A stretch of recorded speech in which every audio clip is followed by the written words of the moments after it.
कहानी की शुरुआत एक दूसरे ग्रह से होती है, जिस ग्रह का रूल है कि अगर तुमने अपने से कमजोर को नहीं मारा तो वो तुम्हें मार देगा। इसी ग्रह पर हमें डेक नाम के एक एलियन को दिखाया जाता है जो अपने भाई से मिलने के लिए जाता है। उसका भाई एक बहुत बड़ा योद्धा है, इसीलिए उसके चेहरे पर मास्क होता है, जबकि डेक के चेहरे पर मास्क नहीं है। उसे इस मास्क को हासिल करने के लिए अपने समूह, अपने परिवार को यकीन दिलाना होगा कि वो भी बहुत बड़ा योद्धा है, वो दूसरों की तरह है। और सच्चाई ये है कि डेक का जो शरीर है, जो उसकी फिजिक है, वो दूसरे एलियन से कमजोर है। साथ ही उसका एक दांत भी कम है। डेक दिल कौन है ये लोग? कहां से आते हैं? का बहुत अच्छा है, जबकि यहाँ इस प्लेनेट पर हर एक एलियन बहुत क्रूर है। और अब जब डेक अपने भाई के पास पहुंच जाता है तो ये दोनों के दोनों एक दूसरे पर हमला कर देते हैं। दरअसल डेक अपने समूह को यकीन दिलाना चाहता है कि वो भी दूसरे एलियंस की तरह है। उसका भाई उसके ऊपर हमला इसीलिए कर रहा होता है क्योंकि वो अपने अगले शिकार के लिए तैयार हो जाए। पर उसका भाई बहुत ज्यादा ब्रेव है, वो साइज में भी उससे बड़ा होता है, इसीलिए बहुत आसानी से वो डेक को हरा देता है। जब तक डेक को नहीं मिलती कि वो बहुत बड़ा योद्धा है, उसे मास्क नहीं मिलेगा। और जब तक उसे मास्क नहीं मिलेगा, उसे अपने समूह में जगह नहीं मिलेगी और ना ही गायब कौन है ये लोग? कहां से आते हैं? होने की शक्ति मिलेगी। अपने भाई से हारने के बाद उसका भाई उसे अपने स्पेसशिप में ले जाता है जहां पर बहुत आधुनिक हथियार होते हैं। उसका भाई कहता है कि तुम्हें अपने आप को साबित करना होगा, तभी तुम समूह का हिस्सा बन सकते हो। डेक तय करता है कि वो डेथ प्लेनेट पर जाकर कालिस्क नाम की एक बहुत बड़ी क्रीचर को अपना शिकार बनाएगा, जिसके बाद उसे समूह में जगह मिल जाएगी। पर यह इतना खतरनाक और शक्तिशाली क्रीचर होता है जिससे उसके पिता भी डरते हैं। इसीलिए उसका भाई कहता है कि तुम्हें वहां पर नहीं जाना चाहिए, वहां से तुम कभी जिंदा बचकर वापस नहीं आओगे। पर अब डेक ने फैसला कर लिया है कि क्या बात कर रहे हैं? वो किसी भी कीमत पर डेथ प्लेनेट पर जाकर कालिस्क को अपना शिकार बनाएगा। और अब यहाँ पर डेक के पिता भी आ जाते हैं, जो अपने बड़े बेटे से कहते हैं कि तुमने अब तक डेक को क्यों नहीं मारा? डेक बहुत कमजोर है, ये हमारे समूह का हिस्सा कभी नहीं बन सकता। डेक के पिता उसे बंदी बना लेते हैं और उसका बड़ा भाई कहता है कि हमें इसे एक मौका देना चाहिए। पर डेक के पिता इस बात के लिए तैयार नहीं होते और अब डेक का भाई अपने ही पिता को रोकने के लिए उन पर हमला कर देता है। उसके पिता उसका एक काट देते हैं। डेक का भाई डेक को आजाद कर देता और कहता है कि तुम शिप के अंदर चले जाओ। डेक शिप के अंदर चला जाता है और ठीक उसी वक्त डेक का भाई स्पेसशिप समझ रहे हो ना? को डेथ प्लेनेट के लिए लॉन्च कर देता है। और जब उसका स्पेसशिप टेक ऑफ करता है तो डेक देखता है कि उसके पिता ने अपने ही बड़े बेटे को मार दिया है। उसकी गलती ये थी कि उसने अपने पिता का ऑर्डर नहीं माना, जो कि समूह के लीडर हैं। एक अपने भाई की मृत्यु से टूट जाता है। जल्दी उसका स्पेसशिप उस ऑर्बिट में पहुंच जाता है जहां पर वो डेथ प्लेनेट है। उस प्लेनेट पर उसका स्पेसशिप क्रैश हो रहा होता है, इसीलिए अपनी सीट को अपने स्पेसशिप से अलग कर लेता है। डेक की किस्मत अच्छी होती है कि क्रैश लैंडिंग होने के बाद भी वो बच गया है। उसके पास बहुत सारे हथियार हैं और अब वो जंगल में है जहां आसपास बड़े क्या बात कर रहे हैं? बड़े पेड़ हैं जो डेक के ऊपर हमला कर देते हैं। दरअसल यहाँ के पेड़ दूसरे जानवरों को, दूसरे जीवों को अपना शिकार बना लेते हैं। डेक के हथियार उन पेड़ों की लताएं अपनी तरफ खींच लेती है, पर डेक के पास अपनी तलवार है जिससे वो पेड़ों की बहुत सारी लताओं को काट देता है। पर अब भी लगातार उसके ऊपर हमला हो रहा है। डेक अपनी जान बचाने के लिए चट्टान के ऊपर चला जाता है जहाँ तक उन पेड़ों की लताएं नहीं पहुँच पाती। डेक बुरी तरह से जख्मी हो चुका है। वो अपने घाव को ठीक करता है, जिसके बाद वो आगे बढ़ना शुरू करता है। उसके सामने घास का मैदान आता है जिस पर अजीब तरह के फूल होते हैं और जैसे वो समझ रहे हो ना? उनके करीब जाने की कोशिश करता है तो वो अपना रूप बदलकर और भी खूंखार हो रहे होते हैं। डेक बड़ी सावधानी से आगे चल रहा होता है, तभी उसे एक लड़की की आवाज सुनाई देती है जिसे वहां पर बांधा गया है। डेक उसके पास जाता है। वो डेक से पूछती है कि तुम कौन हो और यहाँ पर क्यों आए हो। डेक उसे अपना नाम बताता है, कहता है कि मैं यहाँ पर कालिस्क का शिकार करने के लिए आया हूँ। वो बताती है कि ये जंगल, ये प्लेनेट बहुत खतरनाक है, यहाँ कदम कदम पर मौत है। कालिक्स तक पहुंचने से पहले ये जंगल तुम्हें निगल जाएगा, पर इसमें मैं तुम्हारी मदद कर सकती हूँ। इसके बदले तुम्हें भी मेरी मदद करनी होगी। डेक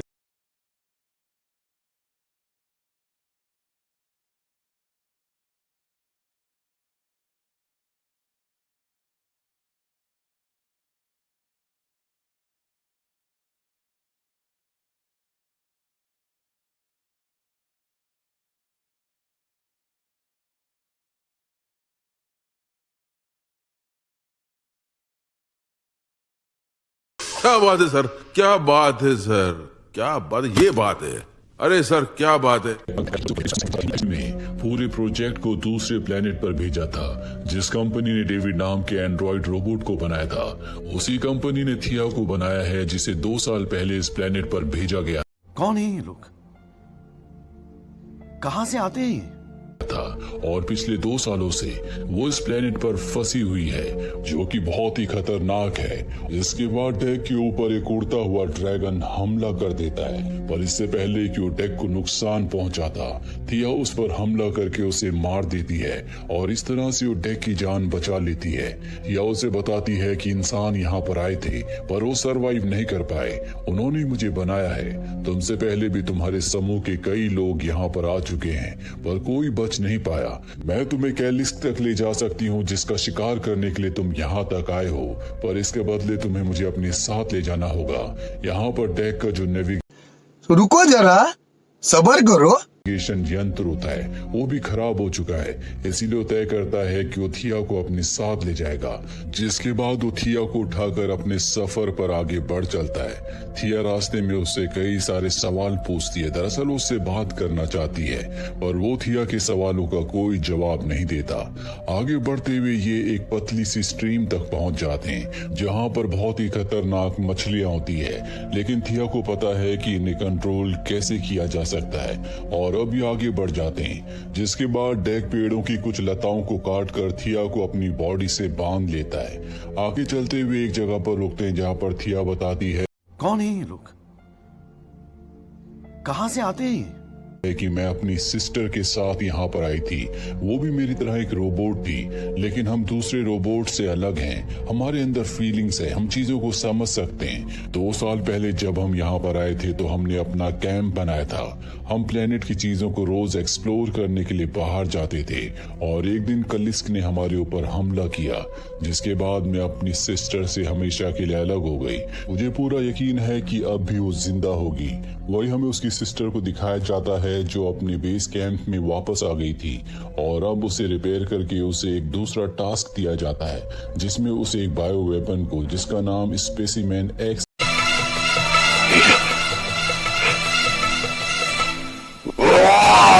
X0522 है, उसे रिकवर करना है। इस रोबोट का नाम टेसा होता है। टेसा को पता चलता है कि उसकी सिस्टर थिया उसके साथ नहीं है।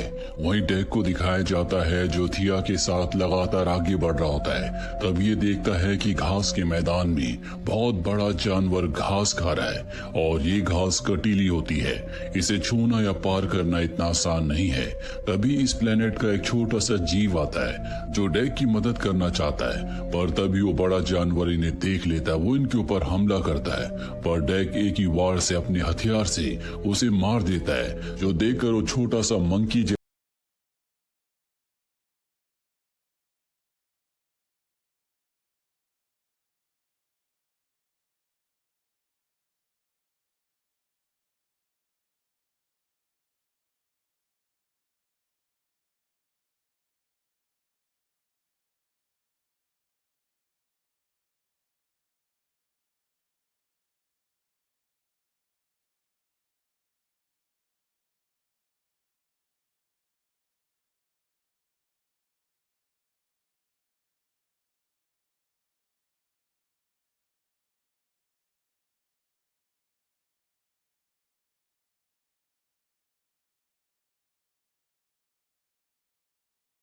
कोई आपसे प्यार क्यों करेगा?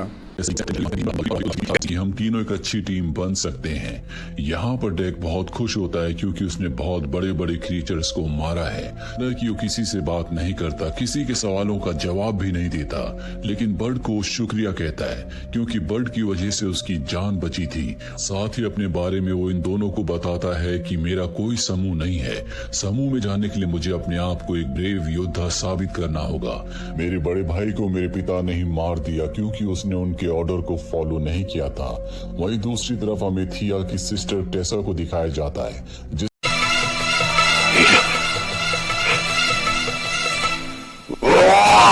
इसके साथ उसकी टीम भी है। इनके पास खतरनाक हथियार होते हैं जिनके इस्तेमाल से लगातार आगे बढ़ते चले जाते हैं और उस जगह पहुंच जाते हैं जहां पर डेक का स्पेसशिप क्रैश हुआ था, जिसमें डेक जख्मी हो गया था। उसके खून के निशान भी वहां पर होते हैं, जिससे टेसा समझ जाती है कि यहाँ पर कोई योद्धा एलियन है जो अब भी जिंदा है। दरअसल वो भी अपनी सिस्टर थिया को ढूंढ रही है। दूसरी तरफ हमें थिया को, डेक को और बर्ड को दिखाया जाता है जो अगली सुबह अपने सफर पर चलने के लिए तैयार हो जाते हैं। पर अब डेक बर्ड को अपने साथ नहीं ले जाना चाहता। थिया कहती है कि इसे हमारे साथ चलना चाहिए और डेक कहता है कि मैं रुको जरा, सबर करो। एक योद्धा एलियन हूँ और हमारे रूल्स के मुताबिक हम शिकार पर अपने साथ कभी किसी को नहीं ले जाते। हम खुद अपना शिकार अकेले करते हैं। इसके बाद डेक और थिया यहाँ से आगे बढ़ चलते हैं। रास्ते में ये एक झरने के पास रुकते हैं जहाँ पर थिया डेक से कहती है कि तुम्हारे पिता को तुम्हारे बड़े भाई को नहीं मारना चाहिए था। डेक बताता है कि वो हमारे ग्रुप के लीडर हैं और क्योंकि मेरे भाई ने उनके ऑर्डर्स को फॉलो नहीं किया था तो उनके मुताबिक वो कमजोर है और कमजोर लोगों को हमारे यहाँ मार दिया जाता है। थिया डेक को बताती है कि अर्थ पर भेड़िए होते हैं। उनका जो लीडर होता है उसे अल्फा कहा जाता है जो सबसे ज्यादा ताकतवर होता है।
क्या बात है सर, क्या बात है सर, क्या बात, ये बात है।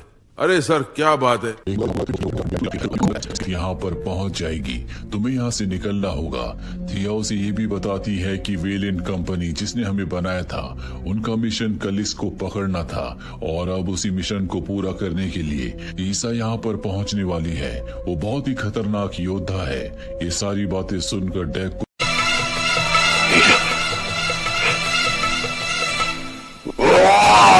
बहुत गुस्सा आता है। उसे लगता है कि उसके शिकार को ये लोग चुरा रहे हैं, इसीलिए वो यहाँ से आगे बढ़ जाता है। उसे वहाँ पर गैसोलीन मिलता है जिससे वो इस जगह पर आग लगा देता है और आग लगाने के बाद यहाँ पर कलिस आता है जो कि बहुत ही विशाल और बहुत ही भयानक है। इन दोनों के बीच में फाइट होती है।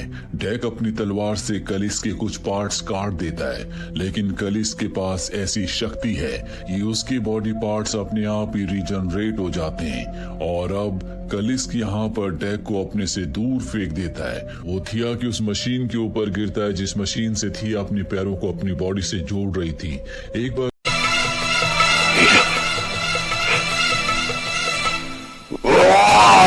फिर से उसके पैर मशीन के नीचे फंस जाते हैं और अब कलिस को वहां पर आता है जो कि डेक की तलवार को तोड़ देता है। पर डेक हार नहीं मानना चाहता। वो अपने चाकू से उसकी गर्दन को अलग कर देता है। पर कलिस को मारना इतना आसान नहीं है। वो एक बार फिर से जिंदा हो जाता है और अब टेसा भी यहाँ पर पहुंच चुकी है जो इनकी तरफ एक बॉम्ब फेंकती है जिससे दोनों के दोनों फ्रीज हो जाते हैं। टेसा और थिया दिखने में हूबहू एक जैसी होती है और अब टेसा डेक के दिमाग को स्कैन करके रीड करने की कोशिश करती है, पर वो उसके दिमाग को रीड नहीं कर पाती कि उसका मकसद क्या है। वो बस अब इतना ही कहती है कि तुम हमारे लिए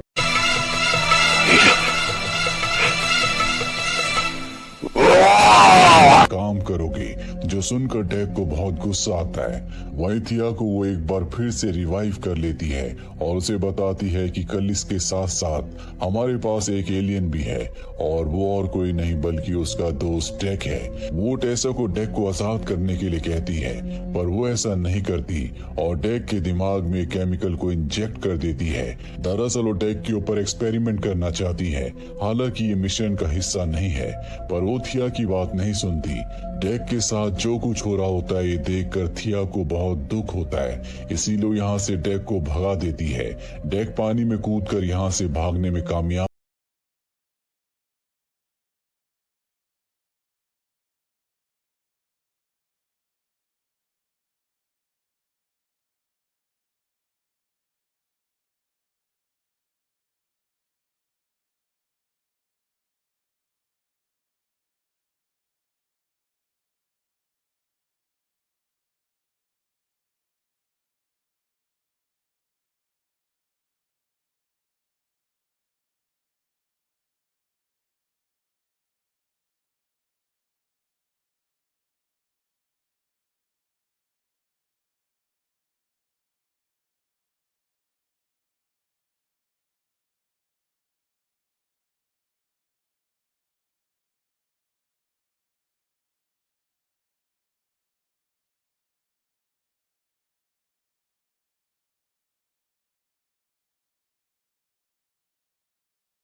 कोई आपसे प्यार क्यों करेगा?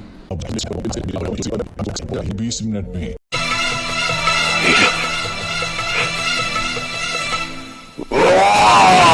वो उसे धरती की तरफ भेज देगी। हमें उसे रोकना होगा। यहाँ पर बहुत सारे एंड्रॉयड आ जाते हैं जो डेक को मारना चाहते हैं। डेक चुपचाप अपना हमला प्लान कर रहा होता है और जब सब उसके पास आते हैं तो डेक एक ही बार में सबका खात्मा कर देता है। और अब टेसा यहाँ पर आती है जिसने एक बहुत बड़ा रोबोटिक सूट पहना है और वो डेक के ऊपर हमला कर देती है। वहीं थिया उस जगह पहुंच जाती है जहाँ पर कलिस को कंटेनर के अंदर बंदी बनाकर रखा गया है। वो अपनी आंखों के रेटिना से लॉक खोलने की कोशिश करती है लेकिन लॉक नहीं खुलता। तभी वहाँ पर एक एंड्रॉयड सिक्योरिटी गार्ड आ जाता है जो थिया को देख लेता है, लेकिन थिया यहाँ पर समझ रहे हो? समझ रहे हो आप? समझ रहे हो ना? प्रिटेंड करती है कि वो टेसा है और जैसे उसे मौका मिलता है वो उसे नॉकआउट कर देती है, जिसके बाद उसकी आंखों के रेटिना से वो लॉक को खोल देती है और अब कलिस आजाद है। वो उस जगह पहुंच चुकी है जहां पर टेसा बहुत बड़े रोबोट के अंदर बैठकर डेक के ऊपर हमला कर रही है। कलिस टेसा के ऊपर हमला करती है लेकिन वो एक रोबोट के अंदर है जिसे वो तोड़ नहीं पाती। डेक इसमें उसकी मदद करता है और जब कवच टूट जाता है तो कलिस उसे निगल जाती है, जिसके बाद कलिस के सामने उसका बेटा बर्ट, डेक और थिया आते हैं। वो अपने बेटे को देखकर बहुत खुश है, पर तभी उसे अंदर रुको जरा, सबर करो। से कुछ होने लगता है। दरअसल उसके अंदर टेसा है जो उसे ब्लास्ट करके बाहर आ जाती है। कलिस की मृत्यु हो चुकी है जिससे उसके बेटे बर्ड को बहुत दुख होता है और अब वो थिया से कहती है कि गद्दारी की एक ही सजा है और वो है मौत। पर इससे पहले कि वो थिया को मारती, डेक पीछे से तलवार से उस पर हमला करता है और बर्ड उसके शरीर से उसके सर को अलग कर देता है, जिससे टेसा का खात्मा हो जाता है। ये तीनों एक क्लैन एक समूह बन चुके हैं। कुछ वक्त के बाद हमें दिखाया जाता है कि अपने प्लेनेट में डेक वापस आ चुका है। उसके सामने उसके पिता है। डेक उनके सामने टेसा का सर फेंकता और कहता है कि मैं अपना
कोई आपसे प्यार क्यों करेगा?